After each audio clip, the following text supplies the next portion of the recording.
Good afternoon. I'd like to welcome everyone to this week's edition of Imperialist One's Belonging series. It's a series where we explore the lived experiences of individuals from the Black, Asian, and minority ethnic communities.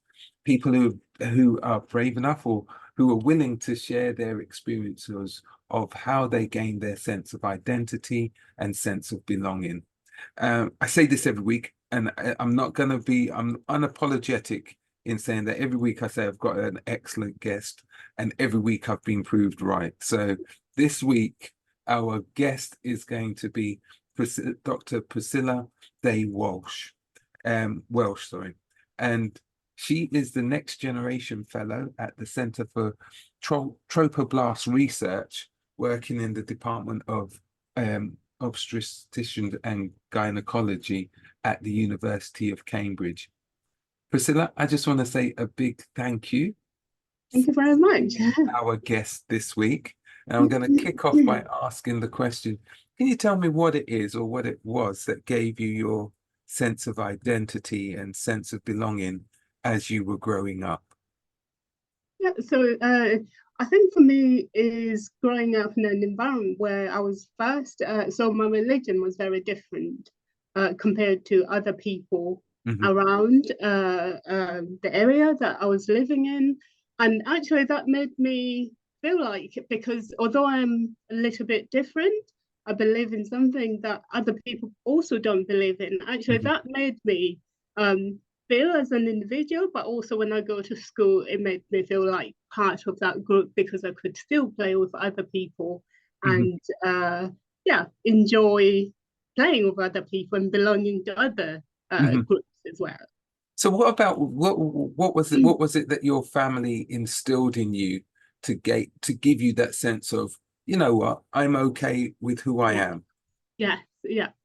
So I just wanted to highlight that. So as you know, when I grew up, first it was that it's important to get education, because education actually gives you a sense of achievement, but also it allows you to progress in life, and you can achieve more things probably if you get education. But you know, for some people this might not be the case, because some people might do well without even education. So I think it was that it was instilled in me that education is really important. So yeah. So from an early age, yes, exactly. You know, yeah. So at school, when you were let me start that again. In school, clearly you wanted to do well. And how did you go about, what were some of the things that you did which gave you validation that you were good? What kind of student were you? Yeah, so I don't know, because so I just want to highlight also the fact that I moved to the UK when I was a teenager. So that was really difficult, but also because I had an idea that I need to achieve something in terms of education, so I had to work hard. But for me, what was really important as well is to have teachers who showed that they believed in me. So I had a teacher, I think she was called Miss Banafo, who actually bought me a book, a biology book. And for me, I thought that was really good, because she had actually noticed that you know, I'd like to do science, but actually to enable me to do that science and to have a book to take home for you to read and then to develop what you want to do as well. So for me, it was a validation that actually you can do science, so go and do science. So yeah. Let me just step back a bit, because you said that education was important. You came to the UK, you said, when you were 15. Yeah. Now, 15 is a tricky age to be changing countries and everything like that. How was that experience for you, that transition from Malawi to here, to the UK? What was that? Yes, so that was really hard actually, because obviously I didn't speak good English, and obviously I had an accent, so other kids actually picked on that. Yeah. But actually, what was I was really disappointed about is that when I moved to the UK, but as a child, actually, I didn't really realize that there are big differences between people as people see it now. Hmm. And actually, when I moved to Sheen International School, then I realized actually that people see you differently. Hmm. And so there were other Black people, but also other white people in this school. And I expected that I would be more different from the white people, probably, than Hmm. from the Black community. But I found actually that there were other people from the Black community who saw me differently as well. Hmm. And so I'll just give you an example. So, Hmm. but it might be because probably kids say things. Hmm. But one of the things that was said is that, oh, you know, you live in Richmond. You're a disgrace to a Black community. And for me, that was quite upsetting Yeah. because it looked like it made me feel like I don't belong to this Hmm. community. But this is a community that I thought that would be much more welcoming. Yeah. So yeah, so that was a little bit upsetting, but also to see that I have other friends and teachers who actually, you know, care about me. That was Yeah. really important as well. So yeah. So it's So, about balance because you know yeah. some people you meet people who don't like you and you meet people who like you, so you have to find the balance, I think. Yeah. Yeah. That's interesting that you said that it was in some extent it was the other Black students Yeah. who, and Yeah. when they found where you lived, it was almost Yeah. like, Yeah. I'm not going to say a reverse stereotype, but it was almost like saying, well, if you're living there, you It can't be was, part yeah. of us. If that's right, yeah, it felt Yeah. like that, and so there was some times that they would actually follow me from school on Hmm. the bus with with a knife one day, and actually go to Richmond, and then I would then get on my bus and they would go back to Mm. the different bus to go back home. But that was also strange. So in my head, actually, I've got a picture of school kids at a bus stop Hmm. following me, and then an advert of Bridget Jones the other side as well. So that was interesting. It was an interesting world actually, being in the UK. But yeah, So how did you what did you do to, I'm not going to say to adapt, but to cope with yeah, this whole new environment that you found yourself in? yeah, yeah. So as I said from the beginning, so I am a person of faith. So I'm a Christadelphian by faith. Mhm. So actually that keeps me. It gives me hope Right, and also to focus on the future. right. So in my head, I tell myself that okay, so this is what I want to achieve, and I've got the hope to achieve that. And I think actually that gives me a sense of focus and also an idea that whatever happens in this way, I have to keep my mind. I don't know if you've heard the saying like I've set myself, my heart as a flint, so I'll continue and I won't look both to the left or to the right, but I'll continue. So that's actually the saying that I keep on myself, like Hmm. as I go along. And I've had that for quite a long time as well, which is helpful for me at least. So you stay, based on that, you stay focused. Yes, yeah, You don't allow whatever's happening on the left or yeah, whatever's happening on the right to take exactly. away your Yeah. focus. Yes, because a lot, so you know, in science actually, you get a lot of people try and put you off. Hmm. And people will probably invalidate what you try and do and antagonize what you try and do. And actually, that can be off putting as well. So, if you have got this mind that this is what I want to achieve, it doesn't matter what's going on this side or that side, you know, this is what I want to do. So, you focus on that rather than actually thinking about what somebody has said. Uh, Um, but also, you need support to be able to do that, I yeah. suppose. So, yeah. Yeah. So, so tell me, you've moved from Malawi to the UK at a pretty tricky age, 15, Mm-hmm. because then we're going to be then you're going to be taking Yeah. examinations. You Mm, had the support or the validation or the recognition yeah. from one of the teachers to say that, you know what, you can do this. Mm, So mm. was science always the subject that you thought, yes, this is, I really enjoy science, and that's what I'd like to pursue further? Yes, I think so. Yes, yeah. So I'll also give you an example as a kid. So I used to, so for example, if somebody tells me that, oh, I've lost something and I can't find it, and what I'll do is I'll spend all my time looking for that thing. And the reason behind it is that I want to be the first to see, to find something that nobody can see. So I think that from that point of view, I actually felt like I've got a curious mind. And that's why also when I went to university, I decided to study forensic science and biomedical science. But then I realized that forensic science is very competitive as well. Yeah. So yeah, so I decided to focus on biomedical science. So You know what? The two things, a couple of things which you said really resonate in that it reaffirms that idea of curiosity leads to focus, can lead to a focused intention.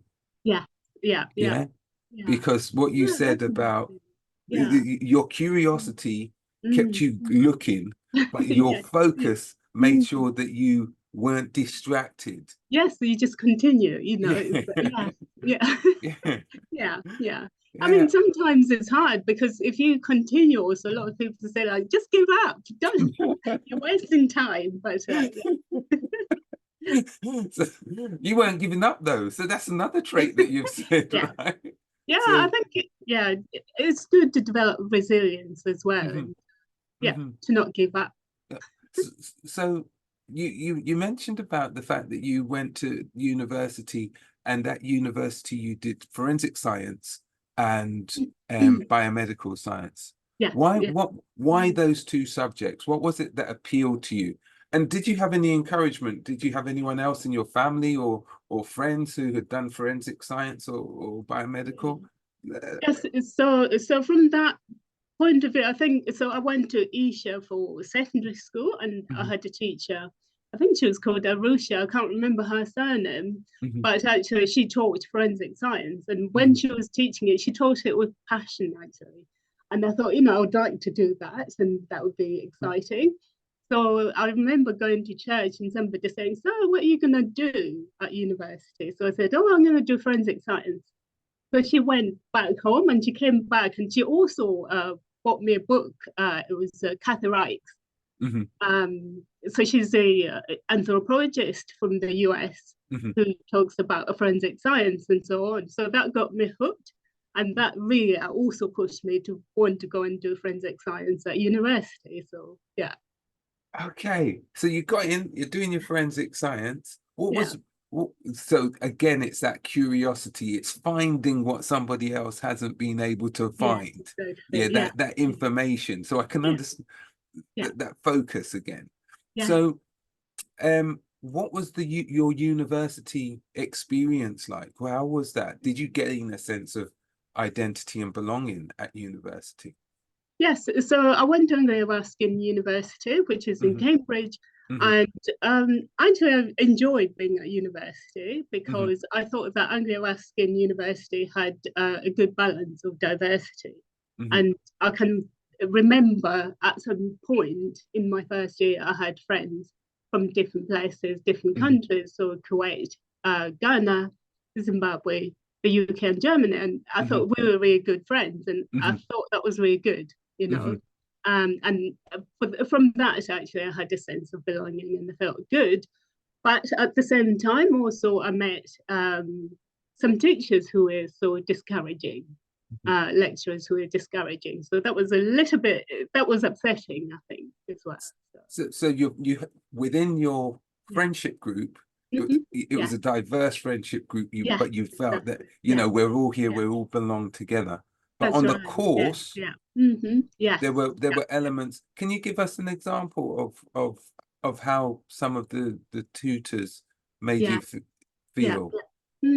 So I had a lecturer who, when I was just towards the end of my degree, I had asked him for reference because I wanted to do a PhD. Hmm. And he said that I don't think a PhD is for you. For that reason, I don't think I want to encourage you, so I won't give you a reference. So he didn't give a reference. But also, there's something that happened with my project that I didn't get on well with the project supervisor. Hmm. And so I went to complain in the department, but the person who was looking after the complaints said that, you know, it would be good for you to finish your project and your course and keep your head down until you finish, and then that's it. So that actually didn't go further, and that was it. And so from that point of view, I thought that if it was somebody who would listen to these people, would decide that maybe this PhD is not good for me, I'll stop here and do something else. So yeah. But you were determined.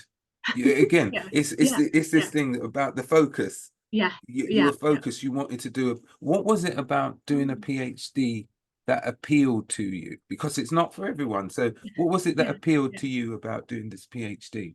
Yeah. So at first, actually, I didn't know that I wanted to do a PhD as such. Hmm. So I had the idea, but I didn't know that I wanted to do a PhD really. Hmm.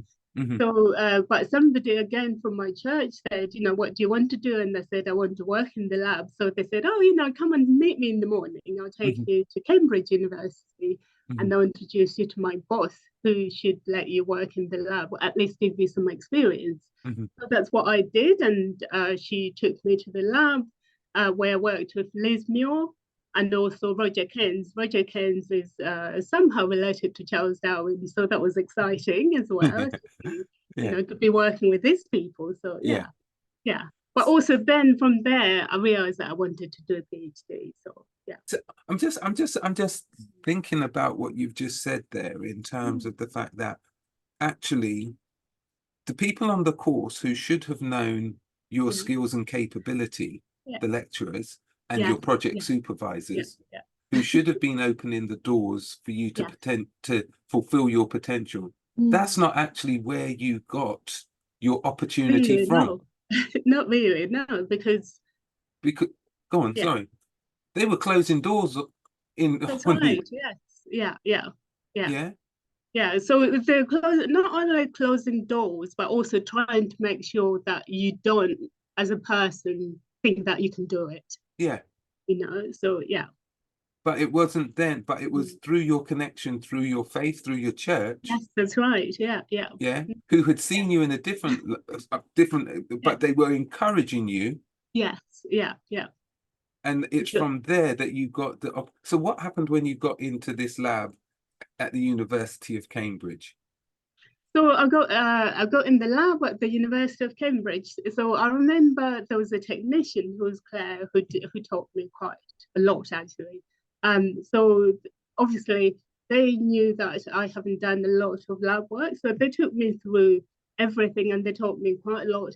But what was also interesting is that they took me on to continue my undergraduate project Hmm. with them and to finish it with them. So Hmm. I think that was really important because it also supported me and helped me to write it in a way that actually is scientific. And and when applying for my PhD, to make sure that my CV makes sense and the Hmm. cover letters, so they supported me a lot in doing that as well.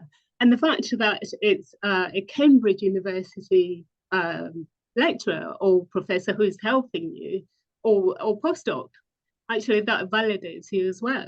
Hmm. Actually, so Hmm. yeah. Mm. So, I hear you saying it validated you. In Yes. what sense do you mean it validated you? How did it validate you? So I suppose by them to say that I think you can do well and you can do a PhD and this is how you write the CV for it Hmm. and will help you and support you to do that. So for me, I think it's a big validation. So yeah. It helped to affirm, going back to that Yeah. affirmation that Yes. I Yeah. can, I Yeah. can. I Nobody's can do telling it. me that I can't. Yeah. Yes. Yeah. Yeah. And because it's people from Cambridge, Mm. the Yes. University of Cambridge with its prestige, Yes. it gives you that sense of, yeah, I can do this. Yes. Exactly. Yeah. Yeah. Yeah. Yes. Yeah. So give us a little bit of an insight into what it was that you did for your PhD. Now that you're on that PhD journey, Yes. right, and you got your PhD, um, or you're doing your PhD, um, what was it that you did? What were you investigating? So, so my PhD was looking at placenta function and how that relates to maternal factors such as smoking, diet, and exercise. Mm-hmm. So in my research, the main thing that I found was to show that actually the placenta can take nutrients from the mother's side, metabolize those nutrients, and then actually give them to the fetus. But also, if the mother does a lot of exercise, you see an increase in transporters. That shows you that actually there's a sort of a competition between the mother and the fetus, because the mother also needs resources if she's doing exercise a lot for herself, but also the fetus needs resources, so there might be a competition between them. So yeah. So how does that balance out then? Because you want to remain fit, so but if you're competing, does it have any impact on the child or on the mother? Is there? Yes, yeah. So the study actually was based on previous findings. I don't know if you've heard of the Dutch winter hunger. So Yes, yeah. So basically, if the mother has got adverse environment during pregnancy, that can transfer to the baby, and that baby then may later develop cardiovascular diseases, diabetes, and so on. So yeah. So that was, is that what you asked? Yeah, no, that's so it's that about that competition, because I know about in the Gambia where they speak about the children who are born in the harvest season compared to the ones who are born other times of year, and there's bigger, stronger, etc. compared to the others. Yeah. So I think actually this is also what pushed me to start thinking about nutrition, childhood development, and also actually general disease risk in individuals. So yeah. So in all that time I'm gonna just switch it slightly, because we've had a look at how in your family, you then going on from doing your degree and doing how was that viewed within your family? Because you said at the start that your parents had said get an education. So did there come a point where they said enough now? Enough? No, they were really delighted and really happy. Only now they probably say like, when are you going to stop and start a family and so on? But actually, it's very difficult as a scientist to stop. So these are one of the challenges actually for female scientists. So not just Black, but any female scientist, is when to start a family when actually you're also doing science, because once you stop, it's really difficult for you to get back into science. So at the moment, I'm in that situation that actually if I stop now and go and have a family, what are the consequences of that in terms of a career? So yeah. Okay. So do you know about what kind of, so since you brought that up, what kind of provisions do you know that are out there for people who take, because when you think about it, having children is a natural part of life. Yes, exactly. Yeah. It's a natural part. So do you know what kind of fellowships or what kind of activities are available? So I know there's the Daphne Jackson funding that can actually give you some funding if you've had a break and then you come back. And I think the BBSRC also now started doing that and giving you support, at least taking that into account that you've had a break, and therefore take that into account when they consider your applications. But yes, yeah. Okay. Yeah. I'm gonna there's that's a whole I'm not gonna call it that's a really big discussion to be had. Yes, as well. Yes, yeah. That's interesting because here at Cambridge, also one of the things that I've been talking about to the Vice Chancellor is about diversity at Cambridge. I'm not saying that just for women, but mainly for women, because I'm at Cambridge now and I'm looking at the different professors and the people in higher positions, and actually I haven't seen a single Black professor with a woman yet. I'm sure there are a bit maybe, but I haven't. And last year I did a lecture with some students, And actually, one of the students came up later on and said, actually, thank you very much. It's good to see the first Black lecturer in physiology, neuroscience, and development, because she hadn't had that before. But so, that actually raised a concern for me, because it shows that there aren't that many people. So people in my position now probably is less likely that I'll get to this position, right? So what do you do? So these are the conversations also I have started having with the Vice Chancellor, but also now with Diego from the Wellcome Trust. So hopefully we'll get somewhere about this as well. So yeah. So tell me, do you want to be, I'm going to put it out there. Do Yeah. you want to be a professor at Cambridge? Is that? I do want to be a professor at Cambridge, yes. Right. Yeah. So have you got mentors? Have you got people who are, because the same way, I'm just thinking about your story of getting into Cambridge, in that it was people who saw you, who provided you with the experience for you to get. Have you got mentors who can help you on that journey? Yes. Okay. So I just want to also just go back a little bit to just say how I got my fellowship. Okay. Yeah, please. So the fellowship advert came out, but I had some friends within the department here at Cambridge who are contacted and said, I'd like to apply for this fellowship. And then they put me in touch with the right person, who is Steve, my sponsor right now, who is actually a good mentor and an advice as well. But also I've got a separate mentor who helps me. So I've got a mentor within the university, but also outside the university. So outside the university is Lindsay Hall, who does the gut microbiome, and now she's at Birmingham. So yeah, so she's my mentor. Yes, yeah. But still, I'm trying to get a big support group as well. Absolutely, absolutely. Yeah. That's because you've already highlighted something there, which was saying about the lack of representation, the lack of visibility of Black females in leadership position, Black females in the scientific field. So the question then is how do you get there? Who do you have to support you on that journey? So this is really hard. But I'm having those conversations because these are the questions also I am asking.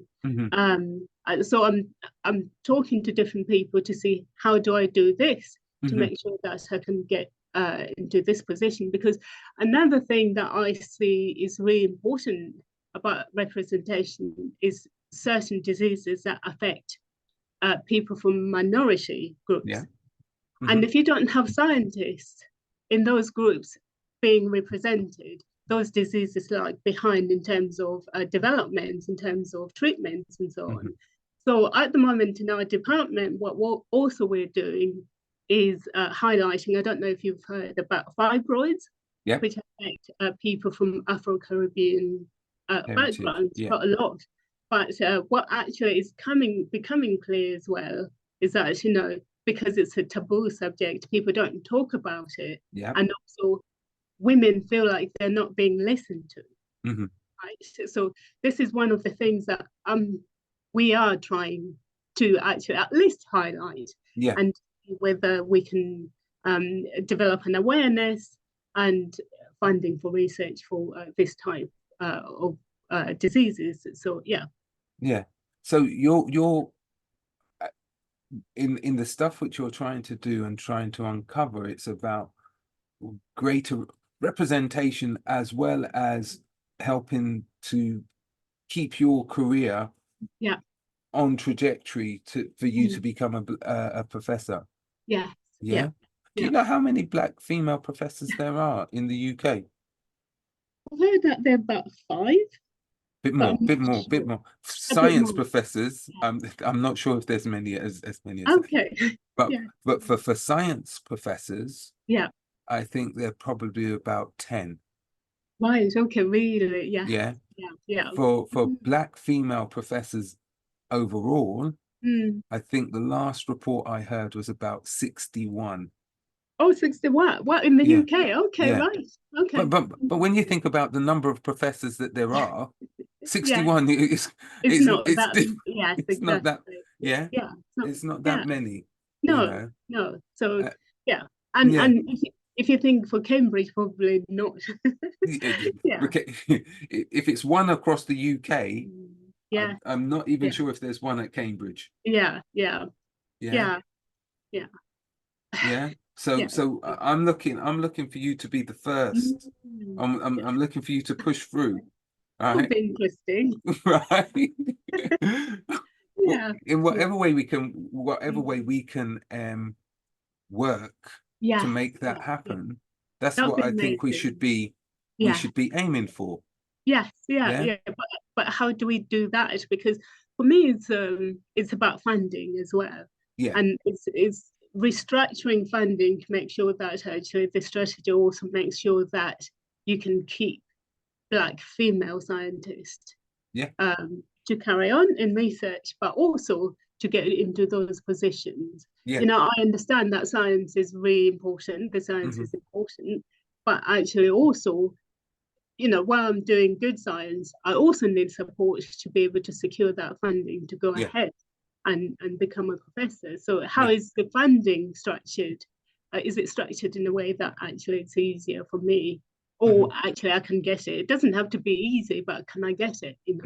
What I always talk about is Yeah. equity of opportunity. Yeah. Is it Yeah. Yeah. is Yeah. it yeah? Mm, yeah. Is the playing field? Yeah. I'm not even saying is the playing field Yeah. level, Yeah. right? Yeah. A friend of mine Mm, described it as this. He said, "There's the playing field as it is at the moment. This is yeah. where some people are, and this is where we are." Yeah. And the Yeah. equity of opportunity means that we have to bring this up Mm, just to yeah. be equal. Equal. Yeah. Yeah, Yeah. that's where Yeah. we are now. Yeah. And Yeah. that's the truth of it. Yeah. So Do you think things are getting equal or getting worse? it's a good question, right?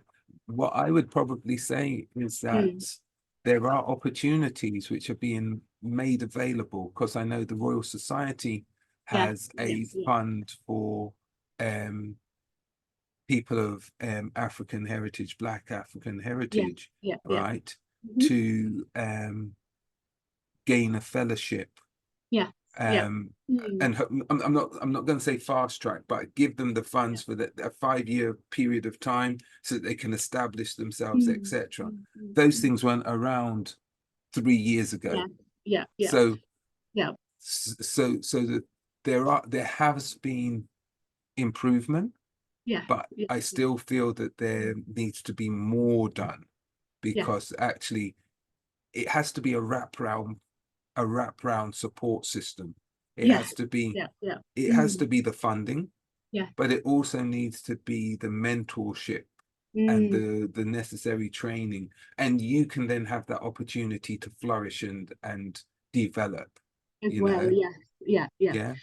Yeah. So I did see actually the Royal Society advert for the funding, but Hmm. the problem I had with that, okay, obviously I've got a problem with it because I'm a little bit advanced. Yeah. Um, because actually it's got a time limit that if you have to have had only 24 months Yeah. of postdoc experience. Yeah. But for me, that what that looks like is that okay, that's fine. You can get to this position and you've got a fellowship. But actually, if you're in a position like me that I want to progress Hmm. further, if Hmm. that funding is not available for me, then I can't progress. Yeah. Not. So why is it this limitation that there is a limitation that you can't? Because actually, I might have taken long to get to a fellowship stage Hmm. because of my background. Yeah, absolutely. So why is there a limitation? So for me, I'm glad that is there, but also actually I'm not happy that is a limited. There's a limitation on it. Yeah. So I don't know whether that can change or not. I think we need to feed that back into the Mm. system. Yeah, And the yeah, same way that they recognized that there was a need, we mm. still then have to go back Yeah, and yeah, supply the data to mm. suggest that some of the, and I'm gonna put it as it is, some of the structural racism which exists Yeah, within the higher education yeah. experience Mm. Mm. means that actually it does take people longer to get through That's these right. Yes. systems. Yeah. And therefore, why are we putting a time limit when Yeah. we've got them there? Yes. You know, Exactly. Yeah. that's Yeah. that would be something that we could try to we should feed back. Yes, I think that would be important actually, Yeah. Because it just means that, you know, if you have progressed to my stage, then you're not worth supporting further. You know, so yeah. And sometimes it's not a matter of does this individual have the merit to do it, right? Yeah. Because I spoke with Professor Robert Makaya, Yes. Yeah. who is, as far as I know, Yeah. he is the only Black professor of chemistry in the Oh, really? country, Right. the Yes. only one, right? Interesting. Yes. Yeah. And he had to do a number of things in terms of he had to move Mm, from mm, where he was to somewhere else in order to yeah. gain the recognition, to Yeah. gain the professorship that he wanted. Yes. Yeah. So, Mm, but it also suggests, well, why is it that we've only got one Black yeah. professor of Mm. chemistry in this country, In the whole in country. the whole Yeah. country, you Crazy. Yeah. know? Yeah. And that kind of thing, you just have to ask yourself, is there something else which we're not aware of that's going on? Yeah. Um, Yeah. so I and it's about us Mm, establishing networks and support net mechanisms yeah. which will Yeah. help each other. Mm. Yes. Yeah. Okay. Yeah. And also it's just encouraging everybody who is doing the science to network, you know, to Mm-hmm. talk to people of what Mm-hmm. you want to do. And so, Mm-hmm. you know, usually networks don't seem like they're that useful, but Mm-hmm. at some point, you know, they become useful. So please do network, you Right. know. I'm gonna redress that one. Your Mm. network is your Yeah. net worth, right? And Yes, exactly. right, and what Yes. I'm gonna say to you, right, and Mm. Yeah. considering what happened to you, it Yes. was your network which Yeah. got you your position. Yeah. Yeah. Yeah, Definitely. Yes. Yeah. yeah, because Yeah. they knew you and they Yeah. got you into Cambridge. They got you to the door. And Yes, then it what did. you Yes. then did got Mm. you through the door into a position. Into a position, yes, yeah. And one of the things as well, I don't know if you've heard of the Physiological Society. So I Hmm. am a member of the Physiological Society. Hmm. And one of the validation things that happened when I was doing my postdoc Hmm. is to get for one of the people from policy from the Physiological Society to come and see me at the quadrum and Hmm. discuss what I think about the microbiome. And Hmm. actually to be asked for an opinion about a scientific subject and what they should be doing Hmm. in terms of research direction and publication direction for the Physiological Society. I think that was really important. Hmm. Um, and then to then be asked also to host a symposium and to write a review for that. I think that's really important, but it was all to do with networking with the society as well and talking to them and not be scared to talk actually. So yeah. A friend of mine, Donald Palmer, he would Yeah. always, he's a great one for networking, Yeah, right? really. Yeah. He's a superb networker, Yeah. right? And what I've learned from him is that actually when you're doing those networks, Yeah. you then can get allies or Mm. people who know you Yes. so that when Yeah. you're not in a room, somebody Yeah. can speak on your behalf. Exactly. Yes. Yeah. Yeah, Yeah. yeah, That's it, isn't it? Yes. Yeah. yeah. Yeah. Uh, Yeah. and when somebody else is advocating for you, Mm. you know, that means that's one less room that you potentially have to be in, but you Yes. can As still well. Yeah. achieve an impact, Yeah. Yeah. That's you know. interesting actually. It's not Yeah. it's not that you can achieve an impact without you being there. That's right. That's Yeah. right. Absolutely. Right. And Mm. so we have to cultivate and nourish. Yeah. I'm thinking Yeah. about how you talked about the placenta earlier Yeah. on and the Yeah. competition between the mother's nutrition and the Yeah. baby's Yeah. nutrition. Mm. Now, at the same time, Yeah. when you're trying to grow as a scientist, Yeah. sometimes you need to have somebody else feeding you You do. or you know, and so in much the same way, Mm. who's Yes. going to be that placental barrier for you, if Yes. that makes Yeah. sense? who's going to be there for you to feed you actually. Yeah, Yeah, yeah, yeah, yeah, yeah, yeah. yeah, yeah, All right. yeah. That's So, really, yeah, that's so go on. Sorry. no, that's really interesting actually to think that as a placenta barrier. Yeah, Yeah. yeah. And so we've discussed the fact that you want to go on to become a professor, right? Hmm. Yeah. We've looked at some of the barriers that potentially are there. And one other thing which I would say is know your self-worth. Mm. Which Know is your hard. self-worth. Yeah, Yeah. yeah. Because you are as good as anybody else. Yeah. Probably better, Mm. right? Probably better. So Interesting. know Yeah. your self-worth. Yeah. Yeah. Yeah. So that's interesting because also one of the things that probably this is controversial, so Mhm, I'm just going to say it anyway. mhm, But I think being raised up in an African environment, mhm, sometimes you're taught that you should be quiet mhm, and you have to be timid and so on. And for me, actually, I regret some of that advice because you feel like you cannot talk in a room full of people. You can't talk to somebody who's a little bit higher up because you're supposed to be quiet. So that makes you a little bit, that makes you timid. mhm. And so I think being timid is one of the things that I have struggled with and to get out of that. So, Um, c- can I just say something with yeah, regards to that? yeah, It's not that you're timid, and I think when you said that, yeah, um, you you're kind of like taught not to say something to your elders and stuff yes, like that. exactly. Yes, The yeah, essence of that is about respect, yeah, right? yeah, That's what yeah. it is. That's So, right. Yes, right, yeah, that's what it is, and it's the way that respect is manifest, yeah, yeah. right? So when you go into a room, Yeah, go into the room with the mindset that I'm going to be respectful of yeah, people, yes, yeah, yeah. right? So I'm Mm, not gonna I'm yeah, not gonna say to them in a mm, way which is gonna be yeah, detrimental or mm, horrible or yeah, awful, but I'm going to get my message across mm, in a yeah. respectful manner. So In then this, you yeah, then you're licensed to talk, yes, but yeah, you're still being respectful, yes, you yeah. know? So it's having the balance, That's isn't it? right. Having that balance and knowing that you have also the right to talk as That's well. right. But, yes, yeah. Yeah. Yeah. So, And I think that's what I 100% understand, yeah, that you feel I can't say anything because then they'll mm, feel, but actually you do have a voice. So yeah, you do well, have that yeah, opportunity to let your voice be known. yeah, yeah. Yeah. Yeah. So it's about learning to speak up as well, because if you're taught like that, you're not good at speaking up either. Hmm. So, it's about transitioning from that, being able to speak up. You still have to be respectful, but actually get your message across as well, which is it's quite hard actually. Yeah.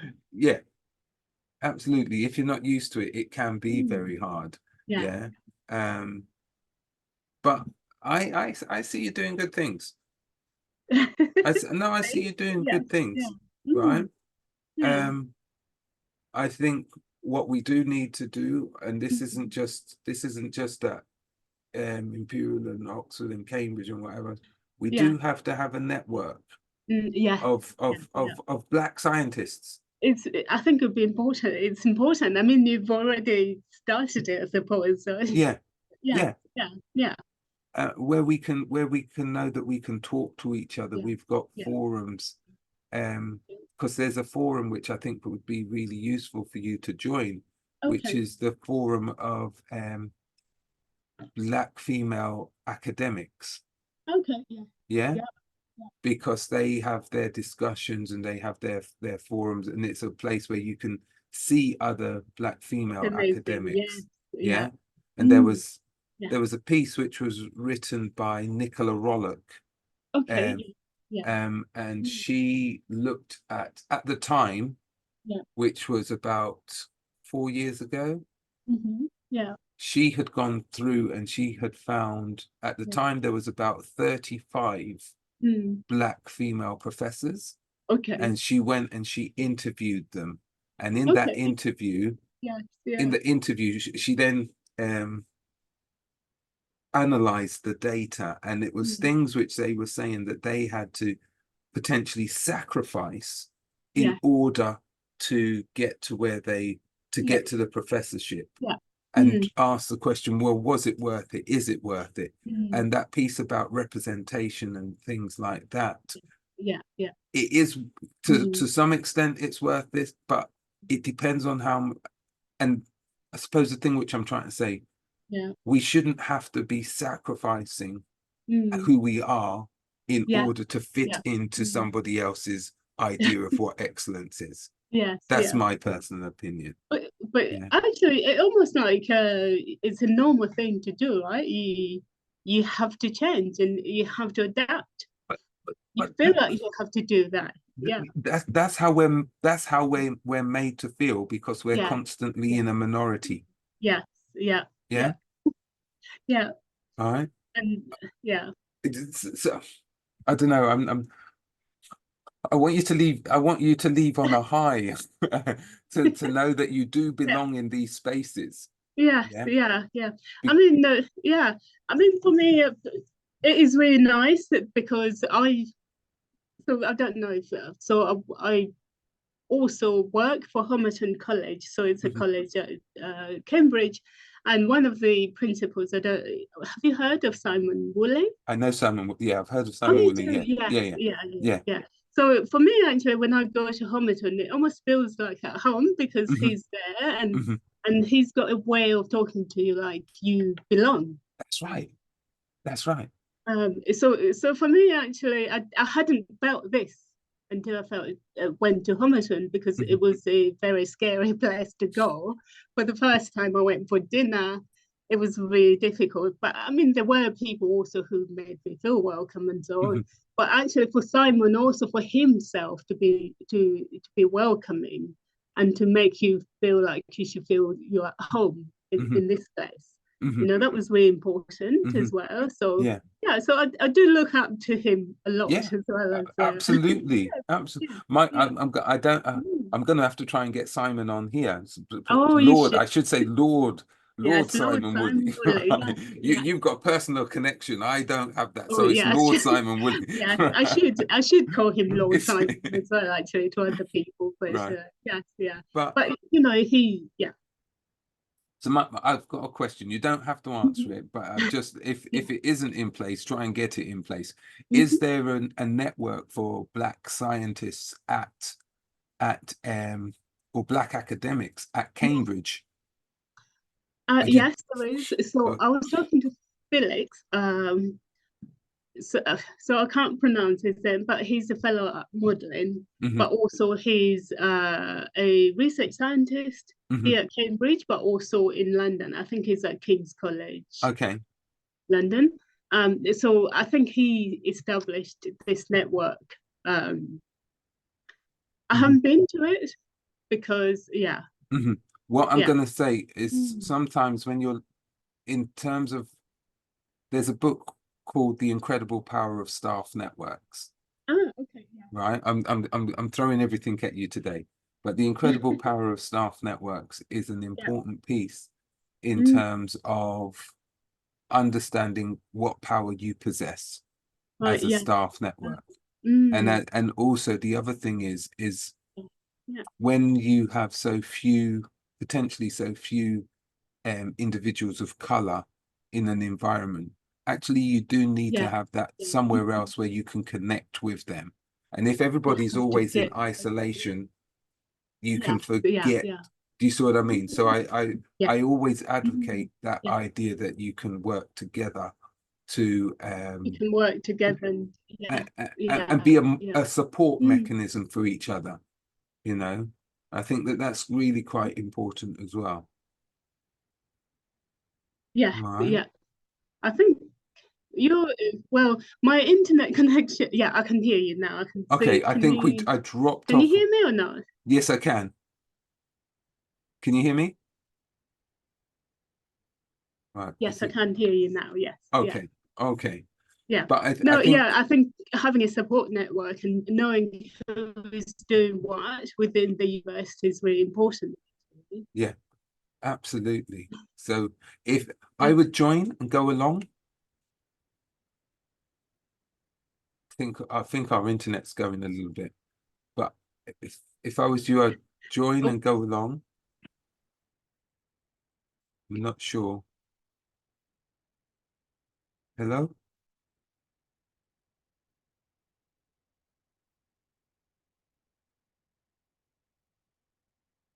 Hi, Priscilla. You back? You're on mute at the moment.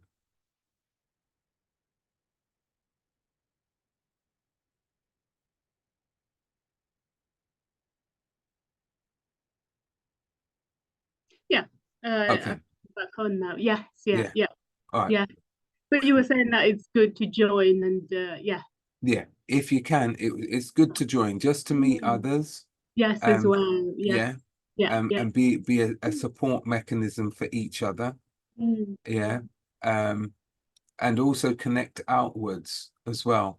Yes, yeah, yeah. Connect with us at Mm. Imperial, connect with Kings, etc. That would be Because amazing. Yes, because yeah, I think we need to have something whereby we can see yeah. that we are here We're and all together. Yeah, that we belong here.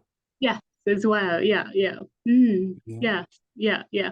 It is nice and important to feel belonging. It's quite hard as well to actually make yourself feel belonging, right? Yeah, Yeah, absolutely. yeah. Mm. So Yeah, listen, I'm just wary of time, right? yeah, as We've well. just Yeah, had a nice little conversation. But I'm going to ask you my two final questions. yeah, And the yeah. first of those questions is, what advice would you have given to your younger self? Right. Mm.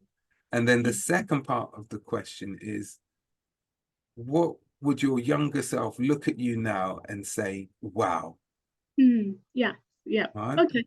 So for the first one, if I was to go back to my younger self, I would actually tell myself to know that you have the right to speak and speak louder, because actually that's really important. As we discussed, it's about getting your voice heard and then getting things done.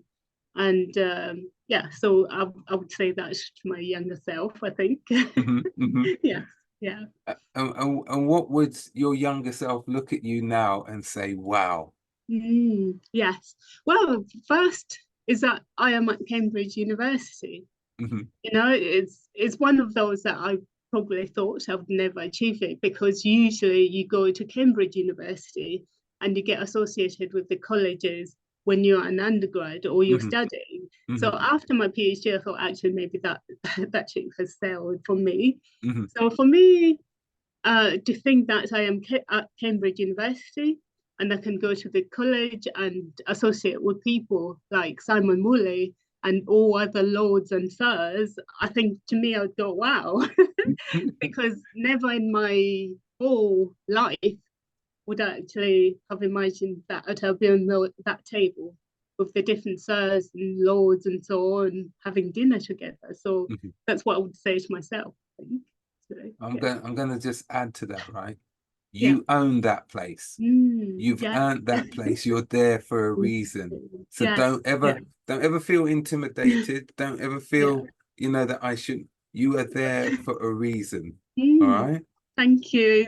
All right. Thank you so much, because that is a hard thing to think of, but Mm, I'll keep that in my head. And yeah, thank you. that's all right. Yes. Yeah. Priscilla, it's been absolutely wonderful having this conversation with you. It really Thank, has, you thank know. you so much for inviting me as well, because this is the part for of validation and belonging also for That's me. right. So thank you so much for inviting me. It was my pleasure. It was our pleasure. We've really Thank had a you. really good discussion. Thank Um, you. I'm gonna just show what's coming up. I Mhm. would normally say next week, but it's not going Yeah. to be next week. This is the last one for 2023. Yes. Yeah. So Mm. our first one for 2024 Yeah.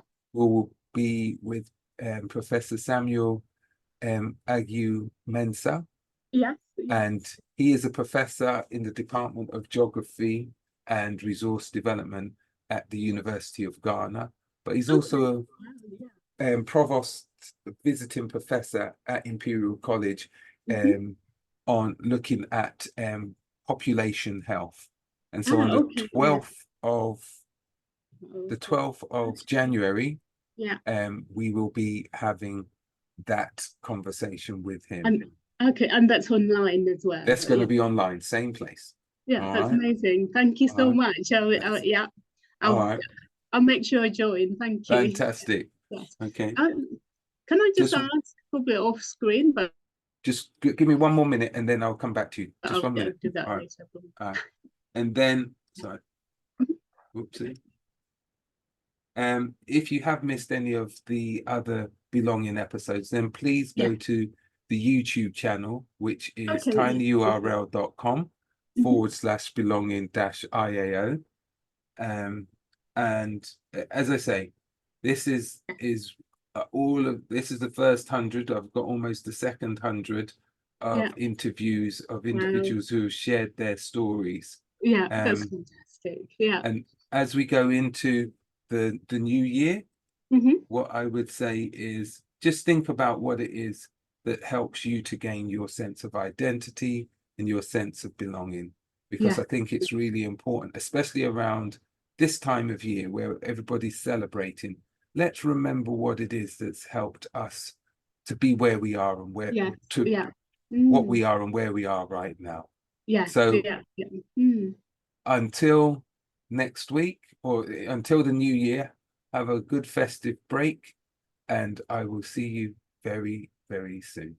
Thank you. Well,